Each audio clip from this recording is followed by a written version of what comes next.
بسم اللہ الرحمن الرحیم۔ تربیت اولاد کا جو موضوع ہے وہ اتنا اہم ہے کہ رسول خدا فرماتے ہیں کہ جس نے اپنے بچے کی تربیت نہیں کی اور جس کی غفلت کی وجہ سے اس کا بچہ گمراہ ہو گیا، گنہگار ہو گیا، تو وہ عمل سے مجھ پہ لعنت اور تبرہ کر رہا ہے۔ یہ میرے خیال میں حدیث مسلمانوں کے لیے سب سے زیادہ اس سے پاورفل حدیث مجھے کم سے کم نظر نہیں آ رہی کہ مسلمان ہوتے ہوئے اور رسول پہ تبرہ کرے تو یہ کیسا مسلمان۔ تو یہ تو بہت ضروری۔ اور پھر آپ مسلسل سن رہے ہیں کہ تربیت اولاد جو ہے نا، آپ بچوں کے پیسے کے لیے، ان کو پڑھا لکھانے کے لیے، ان کی ایجوکیشن کے لیے ہر کام کر سکتے ہیں جو ہر ماں باپ کر رہا ہے۔ ایک صاحب نے سوال بھی پوچھا، مولانا یہ جو آپ تربیت اولاد کی باتیں کر رہے ہیں کہ بچوں کو موبائل پہ کم ٹائم لگوائیں، کمپیوٹر پہ کم ٹائم لگوائیں، ان کو محنت کروائیں، ان کو پڑھائیں لکھوائیں، ان کا غصہ کم کروائیں، یہ جو چھوٹی چھوٹی نارمل باتیں ہیں، کیا یہی ہمارا مقصد ہے یا ہمارا کوئی ایک ہائر لیول مقصد ہے تربیت اولاد سے؟ یہ کام تو کرسچن فیملیز میں بھی بہت سارے جو پڑھے لکھے ایجوکیٹڈ اور ریلیجس کرسچنز ہیں وہ بھی اپنے بچوں کو کنٹرول رکھتے ہیں، ان کے اخلاق بھی اتنے اچھے ہوتے ہیں، ان کا کہنا کہ جناب ان سے صرف اسلام والی بات کم ہے، باقی وہ پورے مسلمان ہوتے ہیں۔ وہ ماں باپ نے ان کو ٹرین کیا ہوتا ہے، تربیت کی ہوتی ہے۔ کیا یہی صرف مقصد ہے ان کورسز کے اندر کہ ہم یہی باتیں سکھا دیں جو ایک عیسائی باپ بھی اپنے بچے کو سکھاتا ہے؟ علیکم السلام، علیکم السلام جی۔ پہلی لیول پہ وہ ماں باپ جو یہ نارمز آف کیا نام ہے اسلام، نارمل چیزیں اور بیسک چیزیں جو نہیں سکھا رہا، ان کو تو ہم کم سے کم یہ چیزیں سکھانا چاہ رہے ہیں کہ بھائی کم سے کم ان چیزوں پہ تم تو عمل کرو، جس پہ ایک عیسائی پڑھا لکھا ایجوکیٹڈ ریلیجس باپ بھی اپنے بچوں کو سکھاتا ہے کہ یہ کام نہیں کرنا، جھوٹ نہ بولنا، خیانت نہ کرنا، دھوکہ نہ دینا، وغیرہ وغیرہ۔ تو کم سے کم ان چیزوں پر تو ہمیں پہنچنا ہے، لیکن ہمارا مقصد ایک ہائر لیول پر ہے، جو کہ یہی جو دعا میں نے آپ سے کہا تھا اس میں اس کی طرف اشارہ ہے۔ صرف ابھی یہ مختصر 2 جملے اس دعا کے پڑھنا چاہ رہا ہوں۔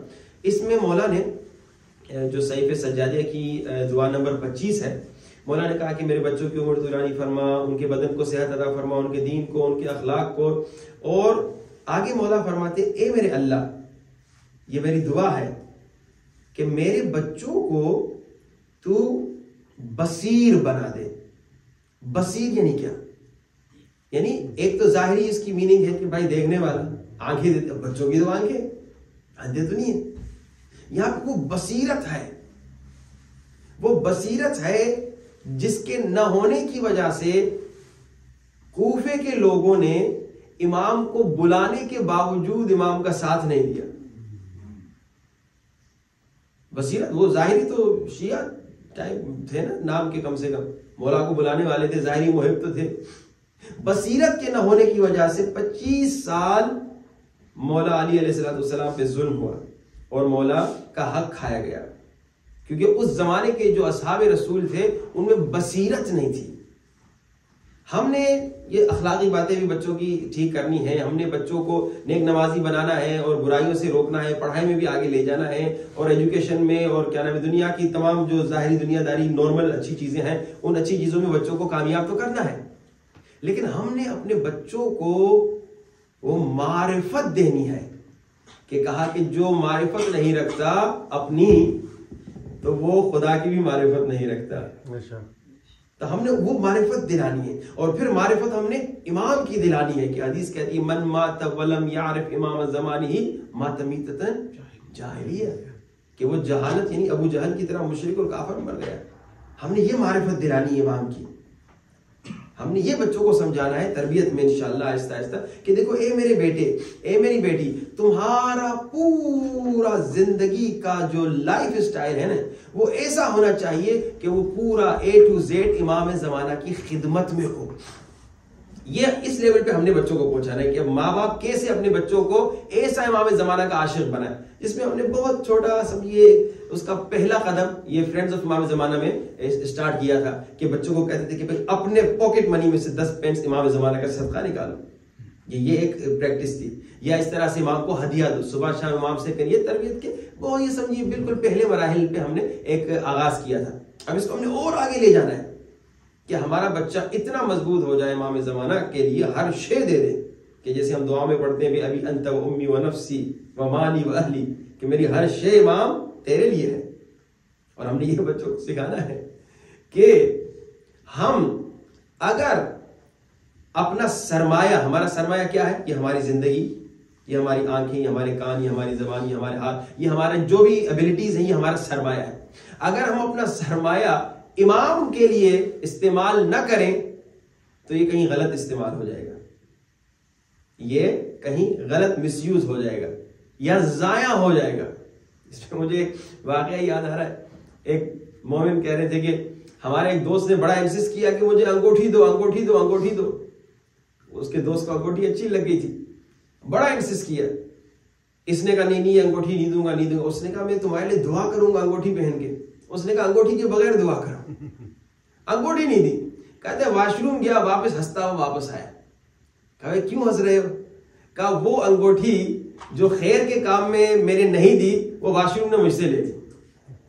یعنی یہ ایک سرمایہ تھا جو اس دوست کے ہاتھ میں آتا، وہ دعائیں دیتا، وہ وہاں پہ گر گئی اور وہ ضائع ہو گئی. یہ سرمایہ ہم اپنا جو ہے نا کہیں اور ضائع نہ ہونے دیں. اگر سرمایہ امام کے لیے استعمال نہیں ہوا، ہمارا پورا سرمایہ لائف کا، تو وہ کہیں اور غلط استعمال ہو جائے گا یا ضائع ہو جائے گا. یہ انشاءاللہ اپنے بچوں کو سکھانی ہے باتیں. اب یہ بات ہائی لیول کی بات ہے، لیکن ابھی بات یہ ہے کہ بچہ جھوٹ بول رہا ہے، بچہ گالیاں دے رہا ہے، بچہ ہماری بات نہیں سنتا، یا جو سوال ہے بچہ موبائل پہ لگا ہوا ہے 24 گھنٹے. اتنی بیسکس میں ہم پھنسے ہوئے ہیں. تو ان بیسکس پہ گفتگو کا آغاز ہوگا اور آہستہ آہستہ ہم آگے بڑھیں گے انشاءاللہ. جیسے میں نے پچھلے ہفتے بھی کہا تھا کہ بیسکس ضروری ہے، کیونکہ دیکھیے اگر مجھے اس موضوع کی اہمیت کا پتہ نہ چلے تو میں اس موضوع کو لفٹ ہی نہیں کراؤں گا نا، میں تو بالکل نارمل زندگی گزاروں گا. وہ ایک صاحب نے کہا کہ مولانا ہم اپنے بچے کو موبائل سے کیسے روکیں؟ تو دوسرے صاحب نے اچھا جواب دیا. اس نے کہا یہ سوال تو بعد میں پوچھتا ہوں، پہلے بتا تمہارے بچے کو موبائل لے کے کس نے دیا؟ موبائل تم ہی نے لے کے دیا. اور پھر موبائل جو بچے کو تم نے لے کے دیا، موبائل کی عادت کس نے ڈالی؟ تم ہی نے.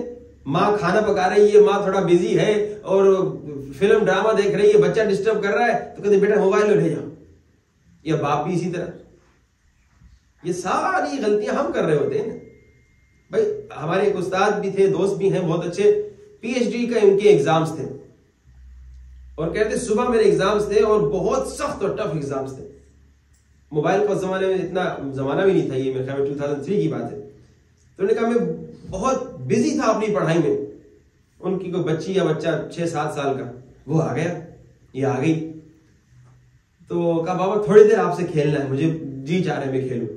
اب ایسی بزی سچویشن میں آپ لوگ کیا کرتے ہیں کہ بہت بڑے پروجیکٹ میں بزی ہیں اور بچہ کہہ رہے بابا آپ سے کھیلنا ہے. آج کل موبائل ہے بیٹا، یہ لے لو میں بزی ہوں. میں پوری کوشش یہ کرتا ہوں کہ بھائی بہت بزی ہوں لیکن وہ 5 منٹ جو ہے نا بچے کو تھوڑا سا کھیل کے اس کا موڈ آپ چینج کر سکتے ہیں، لیکن اسے موبائل نہیں دینا. لیکن ہم نے دے دیا، پھر بعد میں ہم ہی پریشان. ایک ہمارے بیچارے رشتے دار ہیں، ان کی 2 سال کی بچی تھی اور ان کی آنکھیں اتنی خراب ہو گئیں یہی موبائل دیکھ کے کہ وہ 2 سال کی عمر میں ان کی آنکھیں کوئی 60-70 سال کے بزرگ سے زیادہ کمزور ہو گئی. جب معلوم کروا بھائی کیا وجہ ہے، بچی ٹھیک ٹھاک تھی، کہا بس وہ بچپنے سے مجھے موبائل دیا ہوا تھا، نہیں لگایا ہوا تھا. تو غلطی ہم کرتے ہیں اور پھر پریشان بھی ہم ہی ہوتے ہیں کیونکہ ہم اپنے سرمایہ کو خود تباہ کر رہے ہیں. بچے ہمارا سرمایہ ہے. میں ایک والد کی آپ کو مثال دیتا ہوں، کوئٹہ کا واقعہ ہے.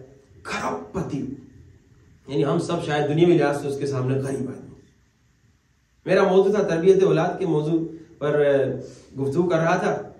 تو مجلس کے بعد مومنین آ گئے، کہا مولانا آپ کی بات بالکل صحیح ہے. اگر ہم نے بچوں کو دین نہیں سکھایا، اگر بچوں کو ایمان اور تقوی نہیں سکھایا، دنیا خوب سکھائی، تو ہم سب کا حشر ایسا ہو سکتا ہے جیسا کہ اس بیچارے کھرب پتی کا ہوا. کھرب پتی انسان اپنے بچوں کو کینیڈا بھیجا کہ پڑھو لکھو، دوسرے کو بھی کینیڈا بھیجا پڑھو لکھو کماؤ مزے کرو. یہ یہاں کما رہا ہے اور پیسے بھیج رہا ہے، کما رہا ہے اور پیسے بھیج رہا ہے. کھرب پتی تھا، شاید دن میں شاید وہ 40 لاکھ کماتا تھا، یہ کتنے کماتا تھا. اب ہوا یہ کہ یہ بیمار ہو گیا اور بیمار بھی ایسے ہوا کہ تقریباً پیرالائزڈ ہے. اب اسے بیٹوں کی ضرورت تھی.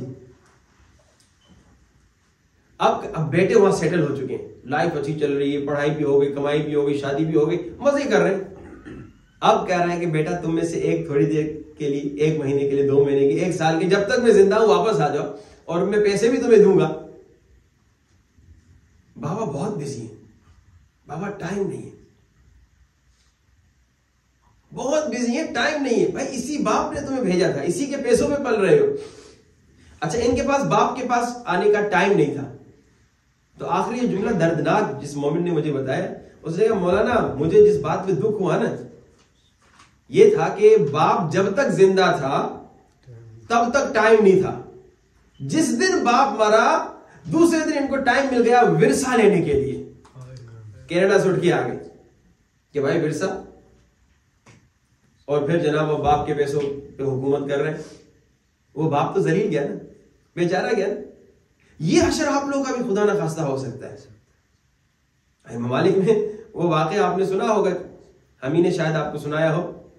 ایک عالم دین بتا رہے تھے کہ ایک بیٹا تھا مومن مسلمان شیعہ، اس کا باپ مر گیا تو مولانا نے بیٹے کو کہا کہ بیٹا آؤ اپنے باپ کے لیے نماز جنازہ میں شریک ہو جاؤ. تو کیا کہا بیٹے نے؟ کہا کہ مولانا میں نماز جنازہ نہیں پڑھ سکتا. کیوں؟ کہا مولانا میرے گھٹنوں میں درد ہے، میں سجدہ نہیں کر سکتا. اب دیکھیے یہاں کے مومنین کا یہ حال ہے کہ بھائی میں سجدہ نہیں کر سکتا. وہ بیچارے کو ہمارے استاد کہتے ہیں کہ اپنے بچوں کو آیت الکرسی ضرور یاد کرا دو کہ تمہارے نماز وحشت میں کام آئے. یہ بالکل بیسک چیزیں، ان کی طرف ہماری اہمیت نہیں. ہماری کیا اہمیت ہے؟ جیسے میں نے کہا نماز کے لیے اٹھانے کا اتنا فوکس نہیں، لیکن اسکول کے لیے اٹھانے کا فوکس ہے. یہ تربیت میں ہم کمزور ہیں. یہ بہت بری بات ہے کہ ہم ایک شیعہ کا بچہ جو ہے وہ خدا نہ خواستہ آ کے گالی دیں. اس کو شاید ہم بہت نارمل سمجھتے ہیں، لیکن وہ ماں باپ جو تربیت کی تمام کتابوں کو پڑھ کے آتے ہیں، وہ جب دیکھتے ہیں کہ کبھی ان کے بچے نے دوست سے گالی سیکھ لی اور بول دی تو اتنا پریشان ہوتے ہیں، اتنا پریشان ہوتے ہیں. مجھے یاد ہے کہ ہمارے ایک استاد تھے، عراق کے تھے، تو ان کو گھر پہ بلایا تھا بابا نے. ہم چھوٹے سے تھے تو ان کی بہت چھوٹی بچی تھی، 2 یا 3 سال کی بچی تھی. بہت بزرگ عالم دین بھی تھے وہ، اور یہ بچی تھی بیچاری اسکول میں، نرسری میں، کنڈر گارڈن میں، گلی میں مہمانوں سے ادھر سے بچے سیکھ رہے تھے. اس نے کوئی بدتمیزی کا لفظ کسی دوسرے بچے کو کہا. مجھے یاد ہے ان کا چہرہ نا یوں لال پیلا ہو گیا. اب بچی کچھ کیا نہیں انہوں نے، وہ بچی کو بہت پیار سے اٹھایا. جیسے میں نے آپ کو پہلے سیشن میں کہا تھا، بچے کو لوگوں کے سامنے بدنام اور بے عزتی نہیں کرنا، اس کا وہ سیلف اسٹیم نہیں توڑنا. اس کو وہاں اٹھا کے گود میں اٹھا کے وہ اس پوری دعوت سے نکل گئے.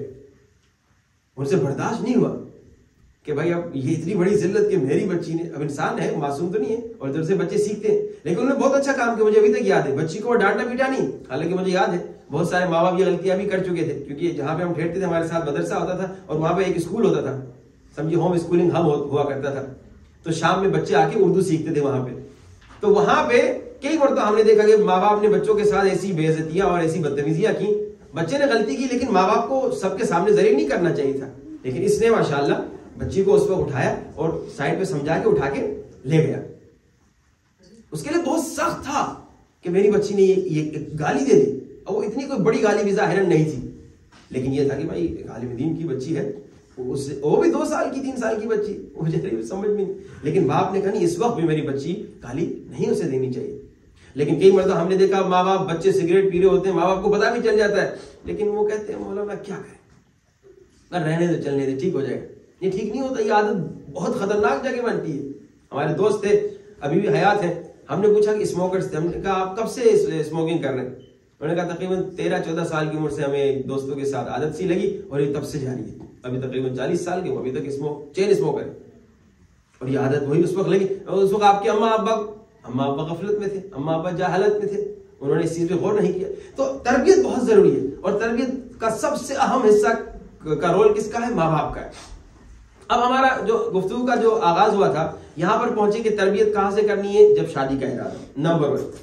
پھر ہم نے کہا کہ شادی میں بھی ہم نے احتیاط کرنا ہے کہ جو شادی فنکشن ہے یہ سارا تربیت کا حصہ ہے، اس کا اثر ہوتا ہے.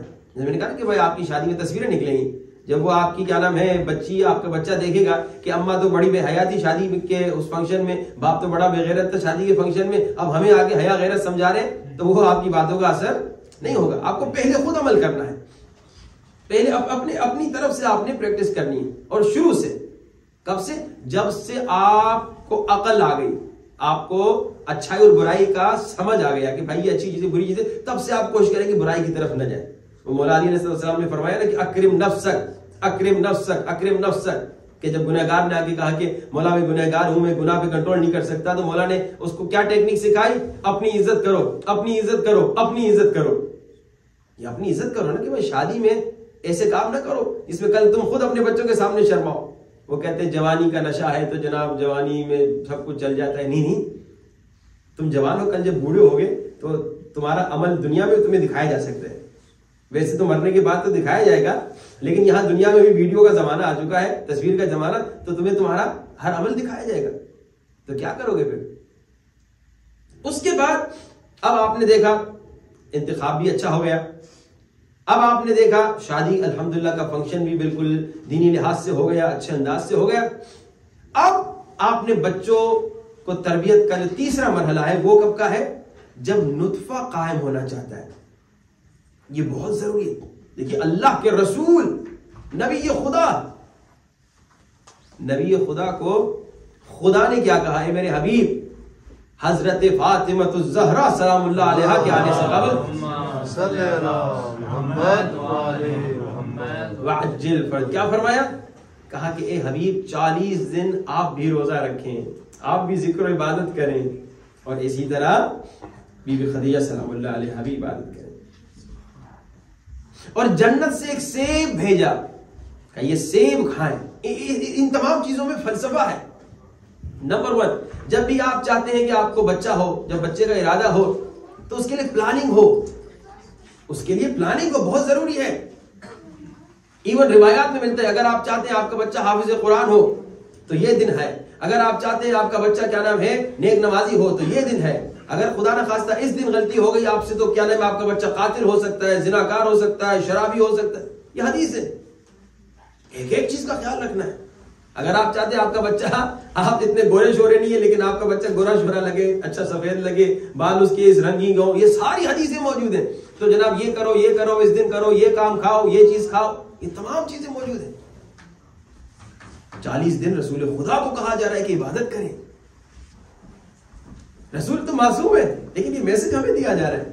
اور پھر کھانا آ رہا ہے جنت سے، اس میں بھی میسج ہے. اس میں کیا میسج ہے؟ اس میں میسج یہ ہے کہ دیکھیے جب نطفہ قائم ہونے جا رہا ہے، یہ تربیت کا حصہ ہے، اس وقت آپ کا کھانا حلال ہونا چاہیے. ان دنوں میں آپ کا کھانا حلال ہونا چاہیے.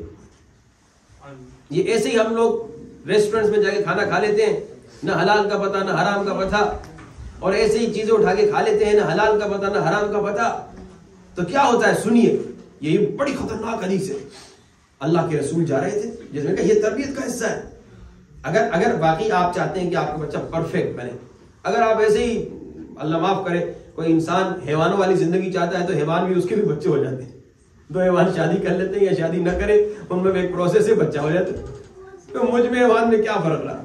مجھ میں حیوان میں یہی فرق ہے کہ میرا بچہ، ہمارا بچہ، ہم انسانوں کا بچہ کیا ہے؟ وہ کبھی امام خمینی بنتا ہے، کبھی اسی طرح آیت اللہ بہجت بنتا ہے. حیوانوں میں تو ایسا کوئی نہیں بنتا. یہ ہم میں، لیکن یہ سارا جو ہے کب ہوتا ہے؟ جب ہر چیز جو ہے قدم بقدم خیال کے ساتھ انجام دی جائے.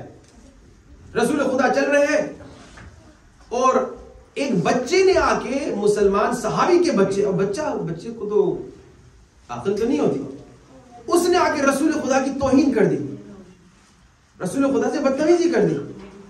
اللہ کے رسول نے کیا کہا؟ اللہ کے رسول نے کہا یہ ولد الحرام ہے.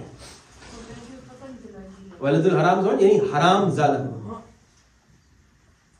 وہ باپ اس کا ساتھ تھا یا رسول خدا. اچھا اب لوگوں کے ذہنوں میں یہ ہوتا ہے کہ ولد الحرام ہمیشہ یعنی کہ ماں کی کوئی غلطی. یا رسول خدا کیا اس کی ماں نے کوئی غلطی کی؟ آپ نے جو رسول کہہ رہے، معصوم نبی کہہ رہے ہیں، اس پہ خدا نہ غور کیجیے گا. معصوم نبی کہہ رہے ولد الحرام. یا رسول اللہ اس نے کیا غلطی کی؟ یعنی اس کی ماں نے کیا غلطی کی؟ کیا اس کی ماں نے غلطی کی ہے؟ کہا نہیں، یہ ولد الحرام تو ہے لیکن ماں کی غلطی نہیں. اس حدیث کے سننے کے بعد خدا کی قسم اگر پھر بھی کوئی کھانے پینے میں بے احتیاطی کرے تو پھر میرے خیال میں وہ تربیت اولاد کے کورس میں آنا ہی چھوڑ دے، کیونکہ آگے اس نے محنت نہیں کرنی۔ یا رسول خدا، ہوتا تو یہی ہے نا کہ حرام زیادہ بچہ وہی ہوتا ہے جس کی ماں کی غلطی ہوتی ہے، اس میں کیا مطلب؟ اللہ کے رسول نے فرمایا جب اس کا نطفہ ٹھہرا تھا اس وقت تمہارے شکم میں حرام تھا۔ تو حرام زادہ اسے بھی کہتے ہیں جو حرام زادگی سے پیدا ہوتا ہے، اور حرام نطفہ اگر آ گیا، حرام نطفہ یعنی پیٹ میں حرام تھا، رشوت کا پیسہ تھا، سور کھا کے آئے تھے، حرام گوشت کھا کے آئے تھے، حرام مرغی کھا کے آئے تھے، حرام چاکلیٹ کھا کے آئے تھے، جو بھی حرام چیز کھا کے آئے تھے، اور نطفہ ٹھہر گیا، تو بچہ بھی امام اور نبی کے ساتھ بدتمیزی کرے گا، تربیت نہیں ہوگی اس میں۔ اب ہم کتنا خیال کرتے ہیں کھانے پینے میں، یہ تربیت کا حصہ ہے۔ بچہ آپ سے سیکھتا ہے۔ مجھے یاد ہے جو میرا سب سے بڑا بیٹا ہے اسے بچپنے میں ہم نے سکھا دیا تھا، اور کیسے سکھایا تھا؟ اس کے سامنے۔ حالانکہ ہم ایران میں اس زمانے میں رہتے تھے، ایران میں ظاہراً لوگ کہتے ہیں کہ ہر چیز حلال ہے، لیکن وہاں پہ کچھ ریسرچز آئیں تو ہم نے وہاں پہ اس ریسرچ کے بعد احتیاط کرنا شروع کیا۔ ہر چیز ہم انگریڈینٹس دیکھتے تھے، یہ کیا ہے، یہ کیا ہے، یہ کیا ہے، بھائی اوکے، بچے نے دیکھ لیا کہ بھائی انگریڈینٹس دیکھے بغیر نہیں کھانا۔ اب باہر کسی مجلس میں، جشن میں کسی نے چاکلیٹ پکڑا دیا، اب وہ ہاتھ میں یوں لے کے، اس وقت 2 سال کا تھا، ابھی ماشاءاللہ 17 سال کا ہو گیا، یوں ہاتھ میں چاکلیٹ رکھے آیا، وہ جناب چاکلیٹ گرمی سے نرم بھی ہو گیا، پھس بھی گیا، یہ کیا ہے بیٹا؟ کہ چاکلیٹ، یہ آپ انگریڈینٹس چیک کیجئے، یہ حلال ہی نہیں، اب تو کھانے کے قابل ہی نہیں رہا۔ کئی مرتبہ ہم نے دیکھا، ہمیں خوشی ہوئی کہ ماشاءاللہ یہ اس نے ہم سے سیکھ کر اس بات پہ عمل کیا۔ ماں باپ جب ماں باپ پوچھتے ہیں نا کہ مولانا صاحب یہ موبائل جو ہے ہم استعمال بچے کو کیسے کم کروائیں، سب سے پہلے آپ خود موبائل کا استعمال کم کر لیں، یہ تربیت کا حصہ ہے۔ آپ خود اپنا موبائل کا استعمال کم کر دیں، اور اگر ضرورت بھی پڑ رہی ہے موبائل کے استعمال کی تو بچوں کے سامنے نہ کریں، تاکہ آپ کا بچہ جو ہے وہ سیکھے کہ بھائی بابا اتنا موبائل استعمال نہیں کرتے، پھر جب آپ منع بھی کریں گے تو اثر لے گا۔ اب چاہے آپ کام ہی موبائل پہ کرتے، بچہ تو تھوڑی سمجھے گا، وہ کہے گا بابا مجھے منع کرنے گیم کھیلنے سے، خود گیم کھیلتے، اب اسے نہیں پتا کہ بابا گیم نہیں کھیلتے، بابا کام کرتے۔ یہ پریکٹیکل تربیت۔ اور موبائل کے متعلق میں صرف ایک اشارہ کرتا چلوں کہ اگر مثال کے طور پہ آپ کا بچہ بہت زیادہ موبائل استعمال کر رہا ہے، جیسے میں نے پچھلے ہفتے بھی کہا تھا، یہ زہر ہے، زہر۔ اس زہر سے کیسے بچائیں؟ جب تک آپ کا بچہ 12 سال سے نیچے ہے تو وہ آسانی سے بچ سکتا ہے۔ اس میں آپ مثال کے طور پہ گھر میں ایک قانون بنائیں کہ بھائی اتنی دیر تک موبائل استعمال ہو سکتا ہے، یا اتنے گھنٹوں تک، آدھا گھنٹہ، 1 گھنٹہ، اس میں کھیلنا ہے، ہوم ورک کرنا ہے، جو بھی کرنا ہے اس سے زیادہ نہیں ہوگا۔ رول بنائیں اور رول پہ اسٹرکٹ رہیں، اور اسٹرکٹلی خود بھی عمل کریں، اور جو رول توڑے اس کے لیے فائن رکھیں، تاکہ بچہ سمجھ جائے کہ بابا خود بھی رول نہیں توڑتے اور بابا اس پہ فائن بھی کرتے ہیں۔ فائن میں آپ کچھ بھی فائن کر سکتے ہیں، اور وہ قانون بھی آپ بچوں کے ساتھ مل کے بنائیں تو بچوں کو خوشی ہوگی کہ بیٹا تم نے خود ہی یہ بات کہی تھی کہ اگر یہ قانون ٹوٹا، جس نے توڑا اسے کیا سزا ملے، بچے نے خود مشورہ دیا، اسی مشورے پہ بچے کو پھنسائیے۔ آپ خود اگر امپوز کریں گے تو ہو سکتا ہے بچہ تھوڑا سا ریئیکٹ کرے کہ بابا یہ زبردستی کیوں کر رہے ہیں۔ جیسے میں نے کہا تھا کہ بھائی بچے کو یہ فیلنگ دے کہ چاہے وہ وہی کرے جو آپ چاہ رہے ہیں، لیکن اپنے ڈیسیجن کے ساتھ کریں۔ یہ آپ نے پلان بنانا ہے کہ وہ آپ جو چاہ رہے ہیں وہ کروائیں اس سے، لیکن اس کو ایسے ڈیزائن کریں کہ کیا ہو، وہ بچہ یہ سمجھے میں نے ڈیسائیڈ کیا ہے، میں نے یہ کام کیا ہے، تو وہ شوق سے کرے گا۔ کبھی کبھی بعض بچے جو ہیں جب ان کو یہ فیل ہو کوئی زبردستی اماں ابا کروا رہے ہیں تو وہ ذرا سا ضد کی حالت لیتے ہیں اور وہ ضد پہ آ جاتے ہیں۔ تو اب ہم نے جو بھی بچوں کو سکھانا ہے، سب سے پہلے ہم نے یہ کوشش کرنی ہے کہ ہم خود اس پہ عمل کریں۔ تو اب یہ مرحلہ ہوا نطفے کے ٹھہرنے کا، یہاں پہ بڑا احتیاط کرنا ہے، عبادت کرنی ہے۔ بچہ پیدا کرنے کی جو منزل ہے اس پہ سارے مومنین جو ہیں ابھی اس پہ آ سکتے ہیں کہ بھائی آپ بچہ پیدا کرنا چاہتے تو پہلے عبادت کریں، اعمال کریں، دعائیں کریں، روزے رکھیں، رزق پہ خیال رکھیں کہ رزق میں حرام نہ ہو، حلال ہو، 100% حلال ہو، شبہ ناک غذا سے بھی خود کو بچائیں۔ آج جمعے کے دن میں نے بتایا تھا کہ شیخ عباس قمی نے ایک شبہ ناک غذا کسی مومن نے دھوکہ دے کے انہیں کھلائی، قسمیں کھائی مولانا کوئی حرام نہیں، اور شبہ ناک غذا تھی۔ 40 دن ان کی نماز تہجد قضا ہوگی، کہ میں اٹھتا تھا مگر نماز تہجد نہیں پڑھ سکتا تھا۔ عباس قمی اتنا اثر ہوتا ہے، اسی لیے امام زمانے نے کہا کہ خدایا ہمیں حرام سے بچا، شبہ ناک غذا سے بچا۔ شبہ ناک غذا یعنی کہ وہ غذا جس میں آپ کو ڈاؤٹ ہے، اب آپ جو ہے اس میں یقین سے حرام بھی نہیں کہہ سکتے، یقین سے حلال بھی نہیں کہہ سکتے، اس سے آپ نے احتیاط کرنا ہے۔ بھائی میں یہ سینڈوچ آج نہیں کھایا, یہ چاکلیٹ اگر آج میں کل وہ نظر میں لے کے آئے تھے کچھ چاکلیٹ وغیرہ, ٹھیک ہے, تو انہوں نے کہا مولانا لیجئے. میں نے کہا بھائی یہ انگریڈینٹس تو پڑھی جائے. ظاہری طور پہ اگر دیکھا جائے ایک مومن لے کے آئے وہ چیک کر کے ہی آیا ہوگا. جب کسی مومن کے گھر میں ہم کھانے جاتے ہیں, وہ اگر مرغی لا کے رکھتا ہے اسلامکلی اگر دیکھے تو وہ تو ٹھیک ہے, مومن ہے, اس نے چیک کیا ہوگا. لیکن احتیاط کیا ہے کہ پوچھ لے بھائی آپ کہاں سے لیتے ہیں, کچھ معلومات ہے, پتا چلا وہ مومن کو پتا ہی نہیں تھا, وہ بھی کسی اور سے لیتا تھا, وہ بھی کسی اور سے پوچھتا تھا, اور آخر میں پتا چلا کہ جناب وہ چیز ہی غلط تھی. اسلامکلی آسان ہے, ٹھیک ہے بھائی, مومن سے لے لیا, مسلمان سے لے لیا, عادل سے لے لیا, اور جناب مسلمان ملک میں آپ نے لے لیا, مسلمان ملک کی پروڈکٹ آپ نے لے لیا مثال کے طور پہ. لیکن اب ظاہری طور پہ ٹرکی مسلمان ملک ہے, لیکن اس کی چیزوں پہ کوئی بھروسہ نہیں. پاکستان میں نے کئی مرتبہ چیزوں کو کمپنیز کو فون کیا, ایک تو وہاں کمپنیاں ملتی نہیں ہیں, نمبر ہوتے ہیں جھوٹے سارے, لیکن ایک مرتبہ میں نے بہت سیریسلی فالو جب کیا, ایک چیز بچے کو بہت پسند تھی, میں نے کہا آپ ایسے تو نہیں کھا سکتے. جب وہاں جا کے کمپنی تک معلوم کیا تو پھر پتا چلا کہ بھائی یہ چیز تو مولانا تو اسے نہیں پتا تھا. اس نے کہا بھائی صاحب یہ چیز جو ہے یہ فلاں ملک سے آتی ہے, کوئی نیوز وہاں کی ڈنمارک کی چیز تھی. پھر ہم نے وہ ڈنمارک کی چیز کا معلوم کروایا تو جناب اس میں ایشو تھا کہ اس طرح آپ احتیاط کریں ضرور, شبہہ غذا سے خود کو بچائیں. اچھا اب ہماری یہ منزل بھی پار ہو گئی, نطفہ ٹھہر گیا, اب جناب بچہ پیٹ میں آ گیا. میں بہت فاسٹ جا رہا ہوں کیونکہ جیسے میں نے کہا نا کہ کچھ مومنین کا یہ انسسٹ تھا کہ مولانا جلدی ہم آگے بڑھیں. البتہ یہ بھی فیڈ بیک آیا کہ مولانا آپ جن چیزوں کو جلدی چھوڑ کے جا رہے ہیں ان کو پلیز کھولیے کیونکہ ہم لوگوں کو اس سے فائدہ ہو رہا ہے. تو میں کوشش کر رہا ہوں کہ ایک بیلنس انشاءاللہ رکھے آگے بڑھو. اب جناب نطفہ ٹھہر گیا, بچہ الحمدللہ شکم میں آ گیا. یہ 9 مہینے جو ہے نا یہ ایک سنہری موقع ہے. جیسے میں نے پہلے درس میں آپ کو کہا تھا کہ ان 9 مہینوں میں اگر آپ چاہیں کہ آپ کا بچہ مثال کے طور پہ پیدا ہو کے انجینئر بنے یا ڈاکٹر بنے یا جو بھی آپ چاہتے ہیں, ان 9 مہینے میں آپ بنا سکتے ہیں, تھیوری کمپلیٹ کروا سکتے ہیں. لیکن اب ایک ہمارے بہت اچھے دوست ہیں گلگت کے, اور انہوں نے ماشاءاللہ اس پہ عمل بھی کیا. انہوں نے کہا ہم نے بچوں کو ماؤں کے پیٹوں میں قرآن یاد کروایا. آج کل ایران میں ایک بیلٹ بھی آتا ہے قرآن یاد کرنے کا بیلٹ. 9 مہینے میں مائیں جو ہے وہ بچے کو ڈائریکٹ جو ہے وہ قرآن سنا رہی ہیں, تو بچہ یقیناً اس کا اثر لے گا. لیکن ہماری جو مائیں یہاں پہ پاکستان ہندوستان کی مائیں, ان کا کیا حال ہے؟ 9 مہینے پیٹ میں بچہ ہے, گانے سن رہی ہیں, ہے نا, پاکستان کے, ہندوستان کے, ARY کے, جیو کے ڈرامے دیکھ رہی ہیں. چل رہا وہ پریگننٹ ہوتی ہیں خواتین, پھر وہ کہتی ہیں بھائی تکلیف ہو رہی ہے, تو موڈ بدلنے کے لیے بھی فلمیں ڈرامے دیکھتی ہیں. تو یہ بچہ لے رہا ہے نا اثر. یہ 9 مہینے میں آپ اپنے بچے کو غیبت کرنے کی عادت دلا رہی ہیں, 9 مہینے اپنے بچے کو گانے سننے کی عادت دلا رہی ہیں, 9 مہینے میں آپ اپنے بچے کو ایک مومن شریف بچے سے ایک گنہگار بچے کی طرف گائیڈ کر رہی ہیں. آپ سے اثر بھائی, آپ اگر اس بات کو نہیں مان رہے تو آپ جا کے کسی ڈاکٹر سے پوچھ لیں. ڈاکٹر صاحبان اکثر جب آپ کو میڈیسن ریکمینڈ کرتے ہیں, اور اکثر دوائیوں پہ لکھا ہوا ہوتا ہے کہ وہ خاتون جس کے پیٹ میں بچہ ہے وہ ڈاکٹر سے پوچھ کے استعمال کرے, وہ جو دودھ پلا رہی ہے ڈاکٹر سے پوچھ کے استعمال کرے. کیوں بھائی, دوائی ماں کھا رہی, بچے سے کیا ہے؟ کہا نہیں, بچے پہ اثر ہوتا ہے.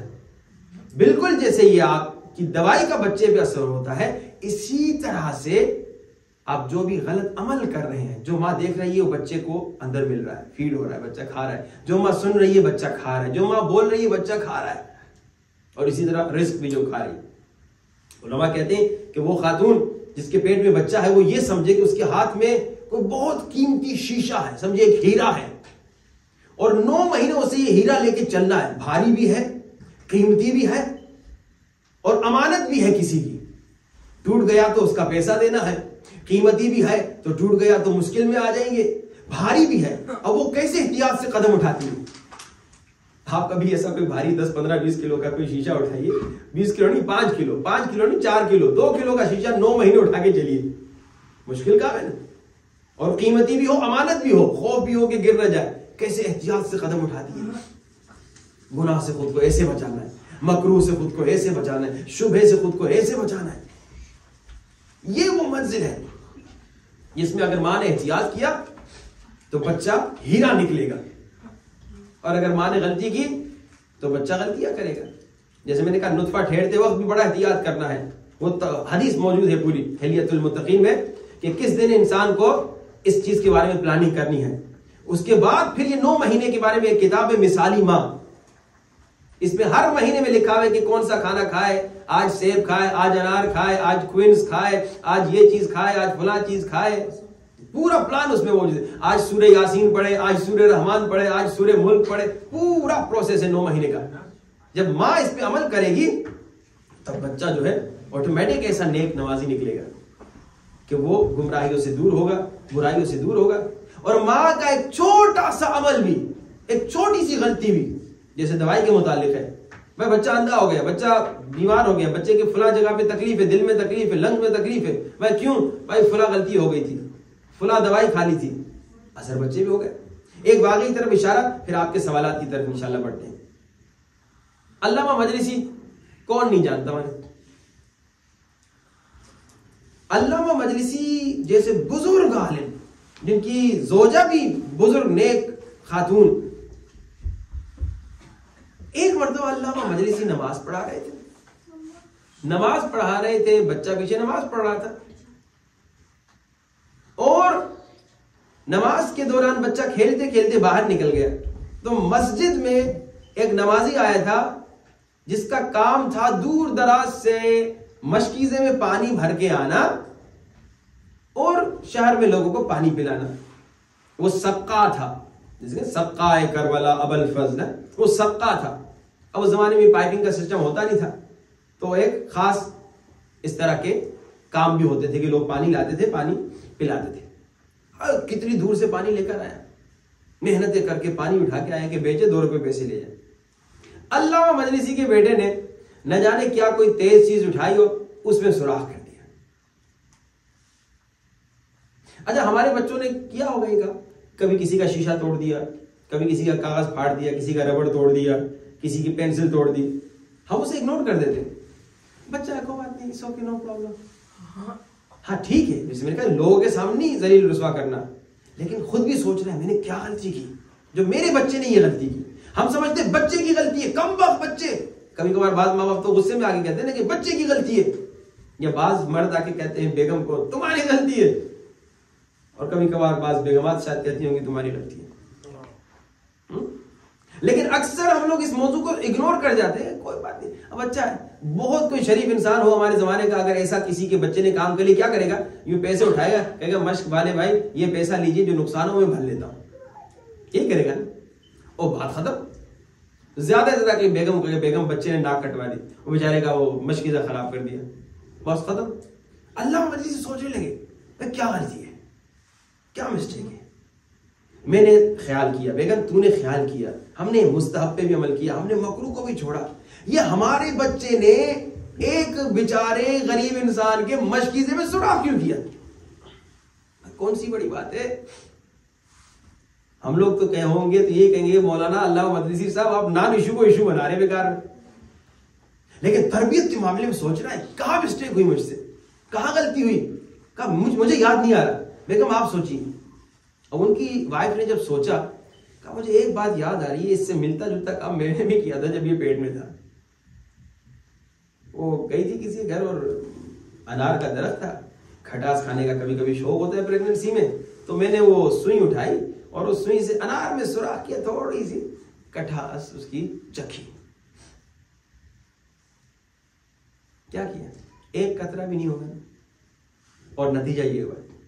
تو اب آپ دیکھیے ہماری مومنات اگر فلم دیکھ رہی ہیں, ہندوستان کی, پاکستان کی, ڈرامے دیکھ رہی ہیں, اور جناب تمام اس طرح کے کاموں میں بزی ہیں, گانے بھی سن رہی ہیں, غیبتیں بھی کر رہی ہیں, تو ہم اگر خدا نہ خواستہ نامحرم کے ساتھ گپ شپ بھی لگ رہے ہیں, تمام یہ حرام کام ہو رہے ہیں, میک اپ کر کے نامحرم کے سامنے جا رہی ہیں, یہ تمام کام اگر کر رہی ہے تو بچی یا بچے پہ کیا اثر ہو رہا ہوگا آپ ہی بتائیے. میرے خیال میں اس واقعے کے بعد اب تو کلیئر ہو گیا کہ ہمارے بچے پہ کیا کیا اثر ہو سکتا ہے. اچھا آج میں جو ٹیکنکس 6 پچھلے ہفتے بنا کر آیا تھا، تیار کر کے آیا تھا، ان میں سے ایک ٹیکنیک کیا تھی کہ بچے کو ہم نے ایک دوسری ٹیکنیک در صرف اشارہ میں کر لوں کہ بچے کو ہم نے زبردستی نہیں امپوز کرنا، کیا کرنا ہے، کنونس کرنا ہے دلیل کے ساتھ، اور بچے دلیل کے ساتھ سمجھیں گے. جیسے میں نے کہا ایون جو آپ گھر میں قانون بھی بنا رہے ہیں نا، مثال موبائل کو استعمال نہ کرنے کا، اس میں بچوں کو بٹھائیے کہ بیٹا چلو ہم اس غلط کام کی ایک سزا رکھتے ہیں، تم ہی بتاؤ کیا سزا رکھیں، 10 سزا سامنے رکھو. بچہ آسان والی رکھے گا، آپ آسان والی کی ایسی رکھیں جو سب سے مشکل ہو، ٹھیک ہے، یا پھر اس سے پوچھ لیں کہ بیٹا تم مشورہ دے. اچھا، اس کے بعد جو دوسری بات ہے بچوں کے تربیت کے متعلق، وہ یہ ہے کہ آپ بچوں کے حقوق کا آپ خود خیال رکھیں. یہ بہت ضروری ہے. اگر آپ بچوں کی تربیت کرنا چاہتے ہیں، آپ بچوں کے حقوق کا خیال رکھیں. اللہ کے رسول کے زمانے کا واقعہ ہے، اللہ کے رسول شربت پلا رہے تھے. اچھا، ہمارے ہوتا ہے یہاں، آپ کے اس امام بارگاہ میں تو ایسے نہیں ہے، لیکن اکثر ہم نے دیکھا کہ وہ بعض جگہ اسپیشل ہوتی ہیں بڑے لوگوں کی بیٹھنے کی، جیسے بڑے لوگ بیٹھتے ہیں، کوئی بچہ آگے بیٹھ گیا، کیا کرتے ہیں، یوں پیچھے مارتے ہیں، پیچھے. امام پانچویں سرکار فرماتے ہیں نماز میں بھی اگر بچہ مثال کے طور پہ آگے آ گیا تو اس کو یوں پیچھے نہ کرو، زیادہ سے بیچ میں ایک مرد رکھو، پھر ایک بچہ ہو، پھر ایک مرد ہو. ایسے بچے کو فیل نہ ہو کہ مجھے اٹھا کے یوں کچرے کی طرح پیچھے پھینک دیا. عزت، بچے کو عزت دو، بچے کی تکریم، اکرام الاولاد، بچوں کو عزت دینا بہت ضروری ہے، ان کے حقوق کا خیال رکھنا ضروری ہے. اب بیچارہ آ گیا، یا تو پہلے اس کو سمجھا کے آئے، اور اگر سمجھ کے نہیں آیا تو پھر وہاں پہ اس کی بے عزتی نہیں کرنی. اللہ کے رسول شربت پلا رہے تھے سب کو، ایک بڑا ایک بڑا ایک بڑا، بیچ میں ایک بچہ کھڑا تھا. اللہ کے رسول نے پوچھا کہ میں تم سے پہلے بڑوں کو دے سکتا ہوں؟ اللہ کے رسول بچے سے پوچھ رہے. ہم لوگ کیا کرتے، بچہ اس کو بعد میں دے دینا. بچے نے کہا نہیں اللہ کے رسول میرا نمبر ہے تو مجھے ملنا چاہیے. اللہ کے رسول نے کہا ٹھیک ہے تو میں دے دیتا ہوں. یہ سکھایا بچوں کی عزت، بچوں کے حقوق کا خیال. اللہ کے رسول نماز پڑھا رہے ہیں، اچانک نماز اسپیڈ سے پڑھنے لگے. اچھا، جیسے نماز ختم ہوئی صاحب تیار ہو گئے کہ بھائی لگتا ہے کہ وہی نازل ہوئی ہے، کوئی جنگ آنے والی ہے، کسی دشمن نے حملہ کیا ہے. تلواروں پہ ہاتھ رکھتے ہیں، تیار ہوتے، یا رسول اللہ کس پہ حملہ کرنا ہے، کس نے حملہ کیا ہے، کہاں جہاد کرنا ہے، کہاں جنگ کرنی ہے. اللہ سے کچھ نہیں ہوا، آپ نے جیسے تیز نماز پڑھائی اللہ کے رسول، ہمیں تو یہی لگا کہ کسی ظالم دشمن نے حملہ کر دیا ہے. کہانی سن نہیں رہے تھے، بچہ نماز میں رو رہا تھا خواتین کی سائڈ پہ. میں نے نماز جلدی اس لیے ختم کی تاکہ اس کی ماں اسے گود سے اٹھا کے لگائے. یہ بچے کا حق ہے کہ اس وقت ماں کے سینے سے لگے. اور ہم لوگ کیا کرتے ہیں، یہ جو ہم یہ کام نہیں کرتے تو ہم بچے کی بے عزتی کروا رہے ہیں. یا مولا حسین کے متعلق ملتا ہے کہ بھائی اللہ کے رسول خطبہ دے رہے ہیں، آگے مولا حسین اٹھا کے گود میں رکھ لیا. اب میں مولوی صاحب ہوں، یہاں پہ ممبر پہ بیٹھوں، میرا اپنا بیٹا آئے گا تو میں بھی یہی کہوں گا کہ بھائی کوئی بچے کو لے جائے، کوئی بچے کو لے جائے. بچہ آ رہا ہے میرے پاس، مثال کے طور میں ممبر پہ بیٹھا ہوا ہوں، 2 سال کا بچہ ہے، بابا بابا لے جاؤ لے جاؤ. ہم لوگ یہی کرتے، غلط ہے. اللہ کے رسول کہہ رہے کہ بھائی ٹھیک ہے، آپ اپنے بچے کو یا پہلے سے آپ ٹرین کر لیں، اگر آپ ٹرین نہیں کر رہے تو اگر بچہ آ جائے تو اس کو اٹھا کے 2 منٹ بٹھا لیں مثال کے طور پہ. یا جب سجدے میں چلے گئے تو مولا حسین آ گئے، لمبا کر رہے ہیں، ہٹو بیٹا نہیں کہا.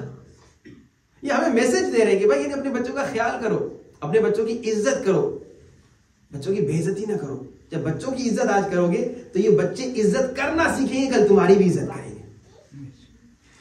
اور جب بچپنے سے بچے کی بے عزتی کریں گے، اسی لیے کہا گیا کہ بچوں کو اچھے ناموں سے بلا. ایک تو ان کا اپنا نام ہے، لیکن ہم لوگ اس اصلی نام کو بھی خراب کر دیں. ایک صاحب کو سب کہتے تھے پپو بھائی پپو بھائی پپو بھائی. ہم نے کہا آپ کا نام تو کچھ اور ہے، ان کا نام حسین بھائی تھا. کہا نہیں وہ لوگ مجھے پپو بھائی پپو بھائی کہتے پیار سے. پیار سے کوئی اچھا نام لو، پپو بھائی کیا نام ہو. یہ بہت ضروری ہے کہ آپ بچے کو عزت سے بلائیں. اے میرے جگر کے ٹکڑے، یا فلزت کبھی باباتی نوری، میری آنکھوں کا نور، یا آپ کی زبان میں جو بھی اچھے اچھے لفظ ہیں ان ناموں سے بچے کو عزت دے. بچے کو تو بچہ عزت سیکھے گا. تو عزت کیسے، ہم نے اکثر دیکھا، آپ نے دیکھا کہ بعض بچے تم کر کے بات کرتے، بعض آپ کر کے بات کرتے. کیوں؟ کیونکہ ان کے ماں باپ ان بچوں کو کہتے ہیں آپ ٹھیک ہے بیٹا. بعض لوگ کہتے ہیں اپنے بیٹے کو بھی آپ کہہ رہا ہے جی. ہاں اپنے بیٹے بچے کو آپ کہو گے تو وہ آپ کرنا سیکھے گا. جب بچے کو تم کہو گے تو وہ بھی بڑوں کو کہے گا تم ادھر کیوں نہیں آ رہے, ادھر کیوں نہیں جا رہے, تم کر کے تو کر کے بات کرے گا. چلے آج ہم نے 50 منٹ لے لیے کیونکہ آپ لوگوں نے ریکویسٹ کی تھی کہ مولانا 50 منٹ آپ, چلیے 10 منٹ ہے آپ کے سوالات کے سلسلے میں مرحومین کے لیے اور اسپیشلی جون بھائی کی والدہ کے لیے. انشاءاللہ ہمارے مرحومین کے لیے سورۃ الفاتحہ. بسم اللہ الرحمن الرحیم. الحمدللہ رب العالمین الرحمن الرحیم مالک یوم الدین. إياك نعبد وإياك نستعين اهدنا الصراط المستقيم صراط الذين أنعمت عليهم غير المغضوب عليهم ولا الضالين. بسم الله الرحمن الرحيم. قل هو الله أحد الله الصمد لم يلد ولم يولد ولم يكن له كفوا أحد. بسم الله الرحمن الرحيم. قل هو الله أحد الله الصمد لم يلد ولم يولد ولم يكن له كفوا أحد. بسم الله الرحمن الرحيم. قل هو الله أحد الله الصمد لم يلد ولم يولد ولم يكن له كفوا أحد. بلند الصلوات. يا الله يا الله يا الله الله الله الله الله يا رب. سبحان من غمر الوجود بمن يرويه فضلا ولا تحصى له آلاء. سبحان الله سبحان الله سبحان الله سبحان الله.